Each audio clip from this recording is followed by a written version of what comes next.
Assalamualaikum warahmatullahi wabarakatuh. Perkenalkan, nama saya Muhammad Arifin Kaprawi. Di sini saya akan menjelaskan atau mempresentasikan tentang memahami teori komunikasi. Yang pertama ada pendekatan-pendekatan dalam keilmuan. Menurut Little Jones, dalam bukunya Theories of Human Communication, secara umum dunia masyarakat ilmiah menurut cara pandang serta objek pokok pengamatannya dapat dibagi dalam tiga kelompok atau aliran pendekatan. Ketiga kelompok tersebut adalah pendekatan scientific atau ilmiah empiris. Yang kedua ada pendekatan humanistik atau humanoid interpretatif. Dan yang terakhir atau yang ketiga serta pendekatan social science atau ilmu-ilmu sosial. Aliran pendekatan scientific umumnya berlaku di kalangan para ahli ilmu-ilmu eksakta seperti fisika, biologi, kedokteran, matematika, dan lain-lain. Menurut pandangan ini, ilmu sosialisasi dengan objektivitas. Objektivitas dimaksudkan di sini adalah objektivitas yang menekan prinsip standarisasi, observasi, dan konsistensi. Landasan filosofinya adalah bahwa objektivitas pada dasarnya mempunyai bentuk dan struktur. Dalam konteks ilmu-ilmu sosial, salah satu bentuk metode penelitian yang lazim dipergunakan dari aliran humanistik ini adalah partisipasi observasi. Melalui metode ini, si peneliti dalam mengamati sikap dan perilaku dari orang-orang yang ditelitinya, membaur dan melibatkan diri secara aktif dalam kehidupan orang-orang yang ditelitinya. Kelompok aliran yang ketiga adalah pendekatan khusus ilmu pengetahuan sosial atau social science. Pendekatan yang diterapkan oleh para pendukung kelompok aliran ini pada dasarnya merupakan gabungan atau kombinasi dari pendekatan-pendekatan aliran saintifik dan humanistik. Dalam banyak hal, pendekatan ilmu sosial merupakan perpanjangan extension dari pendekatan ilmu alam atau natural science. Karena beberapa metode yang diterapkan banyak di antaranya yang diambil dari ilmu alam atau fisika. Kemudian selanjutnya adalah pengertian tentang ilmu dan teori dalam komunikasi.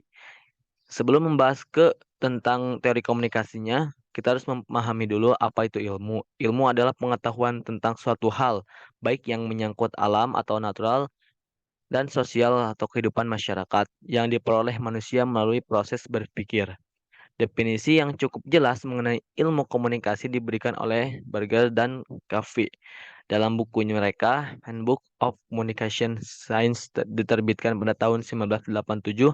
Menurut mereka, ilmu komunikasi adalah ilmu pengetahuan tentang produksi, proses, dan pengaruh dari sistem-sistem tanda dan lambang melalui pengembangan teori-teori yang dapat diuji dan digeneralisasikan dengan tujuan menjelaskan fenomena yang berkaitan dengan produksi, proses, dan pengaruh dari sistem-sistem tanda dan lambang.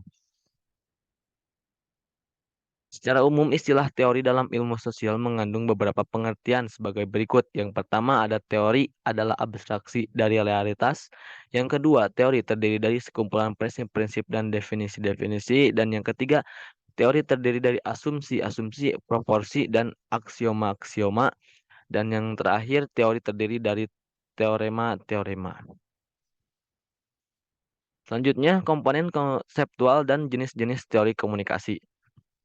Secara umum terdapat 15 komponen konseptual yang dapat dijadikan sebagai fokus dalam menganalisis fenomena komunikasi, yaitu simbol atau tanda, pengertian atau pemahaman, interaksi atau hubungan sosial, ketidakpastian, proses penyampaian, pertukaran, hubungan, kebersamaan, saluran, replikasi memori, tanggapan diskriminatif, stimuli, tujuan, waktu atau situasi, dan kekuatan atau kekuasaan. Berdasarkan metode penjelasan dan cakupan objek pengamatannya, teori-teori komunikasi terdiri atas dua kelompok.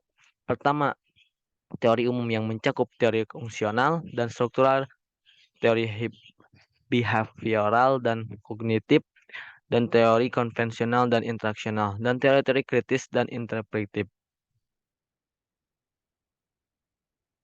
Adapun empat perspektif dalam ilmu komunikasi. Dari metode dan logika terdapat empat perspektif yang mendasari pengembangan teori komunikasi. Keempat perspektif tersebut adalah conversing laws atau hukum, rules atau aturan, sistem teoris atau sistem teori, dan symbolic interpretation atau symbolic interaction. Perspektif Cover law berdasarkan pada prinsip sebab akibat atau hubungan kausal. Perspektif atau rules berdasarkan prinsip praktis bahwa manusia aktif memilih dan mengubah aturan yang menyangkut kehidupannya. Perspektif sistem teoris mempunyai empat ciri. Yang pertama, sistem adalah suatu keseluruhan yang terdiri atas bagian-bagian unsur dengan karakteristiknya masing-masing. Yang kedua, sistem berada secara tetap dalam lingkungan yang berubah. Yang ketiga, sistem hadir sebagai reaksi atas lingkungan. Dan yang keempat, sistem merupakan koordinasi hierarki perspektif. Simbolik interpretisme memberi penekanan terhadap interaksi serta maknaan makna. Mungkin cukup sekian yang dapat saya sampaikan. Terima kasih. Wabillahi taufiq wa hidayah. Wassalamualaikum warahmatullahi wabarakatuh.